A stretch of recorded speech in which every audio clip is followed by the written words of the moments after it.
Hello everyone, welcome back to ജെയിം academy. ഇന്നത്തെ വീഡിയോയിൽ റീഡിംഗ് പാർട്ട് സിയിൽ നിന്ന് 2 ക്വസ്റ്റ്യൻ ആണ് ഞാൻ എടുത്തിരിക്കുന്നത്.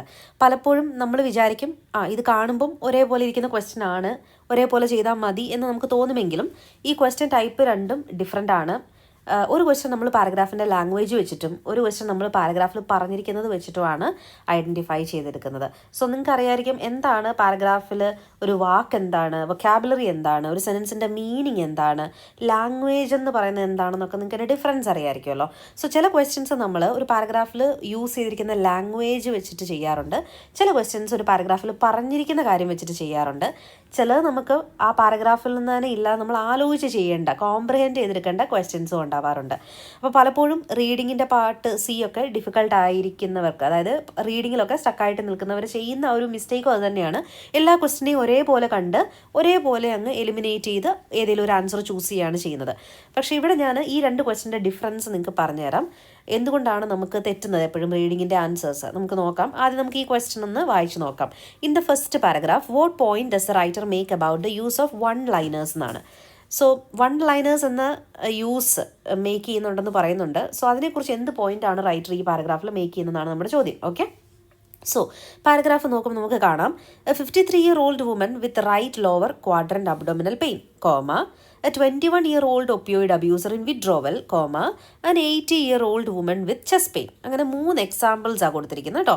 On a single shift in the emergency ഡിപ്പാർട്ട്മെൻറ്റിലെ ഒരു സിംഗിൾ ഷിഫ്റ്റിൽ ഐ റെഗുലർലി, അപ്പോൾ റൈറ്റർ പറയാണ്, I regularly read through the one liners of more than 2 dozen patients. So more than 2 dozen പേഷ്യൻസിൻ്റെ ഈ ഒരു വൺ ലൈനറാണ് ഞാൻ റീഡ് ചെയ്യുന്നതെന്നാണ് പറയുന്നത്. അപ്പോൾ ആ വൺ ലൈനർ എന്താണ് ഉദ്ദേശിക്കുന്നത്, വൺ ലൈനർ കൊണ്ട് എന്താ ഉദ്ദേശിക്കുന്നതെന്ന് നമുക്ക് അവിടുന്ന് മനസ്സിലായി കാണും. എന്താണ് ഈ പറയുന്ന a 53-year-old woman with right lower quadrant abdominal pain, അതാണ് ഈ വൺ ലൈനർ എന്ന് ഉദ്ദേശിക്കുന്നത് കേട്ടോ. Now, along with most of my colleagues, I end up recalling people by their presenting clinical symptom or main medical diagnosis. So, എൻ്റെ colleagues ചെയ്യുന്നത് പോലെ അവരുടെ കൂടെ തന്നെ ഞാനും എന്താണ് പേഷ്യൻസിനെ അവരുടെ ക്ലിനിക്കൽ സിംറ്റം അല്ലെങ്കിൽ മെഡിക്കൽ ഡയഗ്നോസിസ് യൂസ് ചെയ്തിട്ടാണ് വിളിക്കുന്നത്. Okay, now it is the only practical way of keeping track of who is who. ആരാണെന്ന് ട്രാക്ക് ചെയ്യണമെങ്കിൽ ഇതാണ് ഒരു പ്രാക്ടിക്കൽ വേ എന്നാണ് പറയുന്നത് കേട്ടോ. Much as we recognise this to be clinically necessary, what do we lose when we think of patients in this way. Anyway ഈ ഒരു sentence നമുക്ക് ആവശ്യമില്ല, നമുക്കിവിടെ വരെയാണ് ആവശ്യം അല്ലേ. So option A, it places too much emphasise on a patient's age. So ഇവിടെ 53-year-old, 21-year-old, 80-year-old എന്ന് പറയുന്നുണ്ട്. പക്ഷെ നമ്മൾ ചിന്തിക്കേണ്ടത് ഈ വൺ ലൈനേഴ്സ് എന്ന യൂസ് കൊണ്ട് റൈറ്റർ മേക്ക് ചെയ്തിരിക്കുന്ന point, is it about the age? Okay, so ഏജിനെ കുറിച്ചാണോ ഈ പാരഗ്രാഫിൽ സ്ട്രെസ് ചെയ്യുന്നത്? Or it should be restricted to return communications. So return കമ്മ്യൂണിക്കേഷനിൽ റെസ്ട്രിക്റ്റഡ് ആണെന്ന് പാരഗ്രാഫിൽ എവിടെയെങ്കിലും പറയുന്നുണ്ടോ? Or it's an effective way to distinguish between പേഷ്യൻസിനെ ഡിസ്റ്റിങ്യൂഷ് ചെയ്യാനുള്ള ഒരു എഫക്റ്റീവ് വേ ആണ് വൺ ലൈനേഴ്സ് എന്ന് യെസ് പറയുന്നുണ്ട് അല്ലേ. എങ്ങനെയാണ് പറയുന്നത്? It is a only practical way of keeping track of who is who. ഏത് പേഷ്യൻ്റ് ആരാണെന്ന് മനസ്സിലാക്കണമെങ്കിൽ അതാണ് എളുപ്പം എന്ന് പറയുന്നുണ്ട്.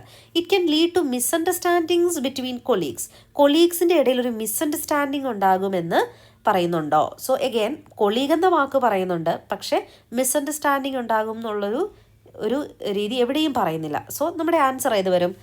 നമ്മുടെ ആൻസർ സി ആണ്. ഓക്കെ, കാരണം അത് പാരഗ്രാഫിലുണ്ട്. ഓക്കെ, സോ വൺ ലൈനർ കൊണ്ട് എന്ത് പോയിന്റാണ് മേക്ക് ചെയ്യുന്നതായിരുന്നു, അത് നമ്മുടെ പാരഗ്രാഫിലുണ്ടായിരുന്നു. ഇനി ഇതേപോലെ ഒരു ക്വസ്റ്റ്യൻ നമുക്ക് നോക്കാം. ഈ ഒരു ക്വസ്റ്റ്യൻ നോക്കിയേ, സ്റ്റൈമീസ് എന്ന വാക്ക് റിഫ്ലക്റ്റ് ചെയ്യുന്നത് the common cold researchers. So common cold റിസർച്ചേഴ്സിൻ്റെ എന്ത് കാര്യമാണ് സ്റ്റൈമീസ് എന്ന വാക്കുകൊണ്ട് റിഫ്ലക്റ്റ് ചെയ്യുന്നതെന്നാണ് ചോദ്യം. സോ അഗെയിൻ നമുക്ക് കാണുമ്പോൾ ഒരേപോലെ തോന്നും അല്ലേ, രണ്ടും വൊക്കാബുലറി ക്വസ്റ്റ്യൻ ആണ്, അണ്ടർലൈൻ ചെയ്ത് ബോൾഡ് ലെറ്ററിൽ കൊടുത്തിരിക്കുകയാണ്. പക്ഷേ ഇവിടെ നമ്മൾ വരുമ്പോൾ നമുക്ക് കുറച്ചുകൂടെ ഡിഫറൻസ് ഉണ്ട്, ഈ ക്വസ്റ്റ്യൻ ടൈപ്പിന് ഡിഫറൻസ് ഉണ്ട്. സോ നമ്മൾ പാരഗ്രാഫ് വായിക്കുമ്പോൾ polio, smallpox, hepatitis A and B are all serious viruses that humanity learned to subdue with effective solution. അതായത് polio, smallpox, hepatitis A, B ഇതെല്ലാം സീരിയസ് വൈറസസ് ആണ്, അതിനൊക്കെ solutions ഉണ്ടെന്നാണ് പറയുന്നത്. Even influenza which can shift and mutate each year mutate ചെയ്യുന്ന ഇൻഫ്ലുവൻസയ്ക്ക് പോലും എന്തുണ്ട്, has a vaccine. And yet still there is no remedy for the lowly cold. കോൾഡിന് മാത്രം ഒരു റെമഡിയും ഇല്ല. That is not for lack of trying, അത് ട്രൈ ചെയ്യാത്തത് കൊണ്ടല്ലെന്നാണ് പറയുന്നത്. ദ ഹണ്ട് ഫോർ എ ക്യോറിന് വേണ്ടിയുള്ള hunt began in the 1950s. 1950s തുടങ്ങിയതാണ്. Shortly after scientist discovered the primary group of pathogens known as rhinoviruses behind the condition. So ആരാണ് ഇതിൻ്റെ behind, ഈ കണ്ടീഷൻ്റെ ബിഹൈൻഡ് റൈനോ വൈറസസ് ആണെന്ന് കണ്ടുപിടിച്ചതിന് ശേഷം ഇവർ ഇതിൻ്റെ ക്യോറിന് വേണ്ടി ശ്രമം തുടങ്ങിയതാണെന്നാണ് പറയുന്നത്. Together it accounts for up to 75% of cold in adults. So 75% cold ഉണ്ടാക്കുന്നത് ഇതാണെന്ന് പറയുന്നുണ്ട്. But scientist quickly ran into an issue that still utterly stymies researchers today says Peter Barlow. And Peter Barlow ആരാണെന്നുമാണ് ഇവിടെ പറയുന്നത്. Okay, so കോൾഡിന് വേണ്ടിയുള്ള ക്യൂറിൽ work ചെയ്യുന്ന ആളാണ് ഈ പീറ്റർ. സോ പീറ്റർ പറയാണ്, scientist quickly ran into one issue that still utterly stymies. Okay, so stymies എന്നുകൊണ്ട് ഉദ്ദേശിക്കുന്നത് പ്രിവെൻറ്റ് എന്നാണ്. ഓക്കെ, സോ പ്രിവെൻറ്റ് ചെയ്യുക, ഇംപീഡ് ചെയ്യുക എന്നൊക്കെയാണ്. ഓക്കെ, സോ റിസർച്ചേഴ്സിനെ പ്രിവെൻറ്റ് ചെയ്യുന്ന അല്ലെങ്കിൽ തടസ്സം ഉണ്ടാക്കുന്ന ഒരു ഇഷ്യൂസിലോട്ടാണ് ഈ സയൻറ്റിസ്റ്റ് എന്ത് ചെയ്യുന്നത്, അതിലോട്ടാണ് പോകുന്നതെന്നാണ് പറയുന്നത് കേട്ടോ. There are at least 160 different strains or sero types of rhino virus, Barlow says. So പലതരത്തിലുള്ള റൈനോ വൈറസ് ഉണ്ടെന്ന് പറയാണ്. That means cracking the cold isn't so much looking for one solution to one problem. So cold crack ചെയ്യുക എന്ന് പറയുന്നത് ഒരു പ്രോബ്ലത്തിൻ്റെ ഒരു solution മാത്രമല്ല. It's more likely trying to design a master key to open hundreds of different locks at once. So പല locks തുറക്കുന്നതിൻ്റെ പോലെ തന്നെയാണ് ഇറ്റ്സ് മോർ ലൈക്ലി. ഓക്കെ എന്ന് പറഞ്ഞിട്ട് ഇതിൻ്റെ ഒരു എക്സാമ്പിൾ വെച്ച് പറയാണ്. ഓക്കെ, ഇനി നമുക്ക് വേണ്ടത് കോമൺ കോൾഡ് റിസർച്ചേഴ്സിൻ്റെ എന്ത് കാര്യത്തിനെയാണ് റിഫ്ലക്റ്റ് ചെയ്യുന്നതാണ്. സോ നിങ്ങൾക്ക് ഓപ്ഷനിൽ കാണാം sense of frustration, respect for the ability, surprise at finding, lakh of understanding. ഇതാണ് അവിടുത്തെ എന്ത് റിസർച്ചേഴ്സിൻ്റെ ഇമോഷൻസ് ആണ് ഇതൊക്കെ അല്ലേ. Frustration, respect, surprise, lakh of understanding ഒക്കെ. സോ നമുക്കറിയാം ഒരു പാരഗ്രാഫിൽ നിന്ന് ഇമോഷൻസ് നമ്മൾ ഫസ്റ്റ് ഓഫ് ഓൾ എങ്ങനെയാണ് ഐഡൻറ്റിഫൈ ചെയ്യുന്നത്, നമ്മൾ ആ പാരഗ്രാഫിൽ യൂസ് ചെയ്തിരിക്കുന്ന ലാംഗ്വേജിലൂടെയാണ്. സോ നമ്മളിപ്പോൾ ചെയ്തത് തൊട്ട് മുമ്പിൽ ചെയ്ത ക്വസ്റ്റ്യൻ പോലെ തന്നെ ഈ ഒരു പാരഗ്രാഫ് വായിച്ചു മനസ്സിലാക്കി. പക്ഷേ ചില ക്വസ്റ്റ്യനിൽ നമുക്ക് വായിച്ച് മനസ്സിലാക്കിയാൽ മാത്രം ആൻസർ കിട്ടില്ല. സോ ചില ക്വസ്റ്റ്യൻ ജസ്റ്റ് ഒന്ന് ഗോ ത്രൂ ചെയ്താൽ മതി, ആ പാരഗ്രാഫ് നമുക്ക് ആൻസർ കിട്ടും. ഒരു ലൈനിൽ നിന്നോ 2 ലൈനിൽ നിന്നോ ആൻസർ കിട്ടും. ചില ക്വസ്റ്റ്യനിൽ നമ്മളൊന്ന് ജസ്റ്റ് ഒന്ന് വായിച്ച് മനസ്സിലാക്കി പാരഗ്രാഫുമായിട്ട് ഓപ്ഷനെ കമ്പയർ ചെയ്ത് കഴിഞ്ഞാൽ ആൻസർ കിട്ടും. പക്ഷേ ചില ക്വസ്റ്റ്യൻസ് നമുക്ക് ആ പാരഗ്രാഫിൻ്റെ ലാംഗ്വേജിലോട്ട് ഡീപ്പായിട്ട് ഇറങ്ങി ചെന്നാലേ നമുക്ക് ആൻസർ കിട്ടുകയുള്ളൂ. സോ ഇവിടെ നമ്മൾ ആദ്യം നോക്കേണ്ടത് സെൻസ് ഓഫ് ഫ്രസ്ട്രേഷൻ ആണോ, റെസ്പെക്റ്റ് ആണോ, സർപ്രൈസ് ആണോ, ലാക്ക് ഓഫ് അണ്ടർസ്റ്റാൻഡിങ് ആണോ എന്നാണ്. സോ നമ്മൾ അതിൻ്റെ അകത്ത് ലാംഗ്വേജ് നോക്കണം. സോ എങ്ങനെയാണ് റൈറ്റർ ഈ കാര്യം പറയുന്നത്. സോ നോക്കിയേ അഗൈൻ, പോളിയോയ്ക്കും ഹെപ്പറ്റൈറ്റിസിനും ഒക്കെ അതൊക്കെ സീരിയസ് വൈറസ് ആയിരുന്നിട്ട് പോലും എന്തുണ്ട്, സൊല്യൂഷനുണ്ട്. ഈവൻ ഇൻഫ്ലുവൻസയ്ക്ക് പോലും സൊല്യൂഷനുണ്ട്, വാക്സിനുണ്ട്. എന്നിട്ടും സ്റ്റിൽ കോൾഡിന് മാത്രം ഒരു റെമഡിയും ഇല്ല. ട്രൈ ചെയ്യാത്തത് കൊണ്ടല്ല, ട്രൈ ചെയ്തിട്ടുമില്ല. 1950 തൊട്ട് ട്രൈ ചെയ്യാൻ തുടങ്ങിയാണ്, എന്നിട്ടും ഇല്ല. സോ നോക്കിയ ലാംഗ്വേജ്, ബാക്കി എല്ലാത്തിനും ഉണ്ട്, ഇതിന് മാത്രം ഇല്ല. ട്രൈ ചെയ്യാഞ്ഞിട്ടല്ല, കുറേ നാളായിട്ട് try ചെയ്തുകൊണ്ടിരിക്കുന്നതാണ്.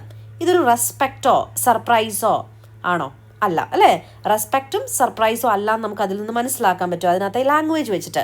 It's a sense of frustration or lack of understanding. മനസ്സിലാവാത്തതോ അല്ലെങ്കിൽ ഫ്രസ്ട്രേഷനോ ആണ് നമുക്ക് ക്ലിയർ ആയിട്ട് മനസ്സിലാക്കാൻ പറ്റും. സോ നമുക്ക് ഈസി ആയിട്ട് സിസ്റ്റമാറ്റിക്കലി നമുക്ക് എന്ത് ചെയ്യാം, ഈ ഒരു ബി ആൻഡ് സി എലിമിനേറ്റ് ചെയ്യാം just by understanding the language of the paragraph. Okay, now പാരഗ്രാഫിൽ ഒരു ലൈനിലോ 2 ലൈനിലോ കൊടുത്തത് കൊണ്ടല്ല നമ്മളത് എലിമിനേറ്റ് ചെയ്തത്.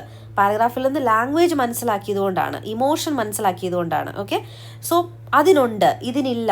ട്രൈ ചെയ്യാത്തത് കൊണ്ടല്ല, ഇത്രയും നാളായിട്ട് ട്രൈ ചെയ്യുന്നു എന്നിട്ടും ഇല്ല. ഇതൊക്കെ എന്താണ്, it's a sense of frustration അല്ലെങ്കിൽ ലാക്ക് ഓഫ് അണ്ടർസ്റ്റാൻഡിങ്ങിനെയാണ് ഇത് രണ്ടും കാണിക്കുന്നത്. അതുകൊണ്ടാണ് നമ്മൾ എയും ഡിയും ചൂസ് ചെയ്തത്. ഇനി നോക്കിയാൽ അടുത്തത് ഐഡിയയിലോട്ട് വരിക.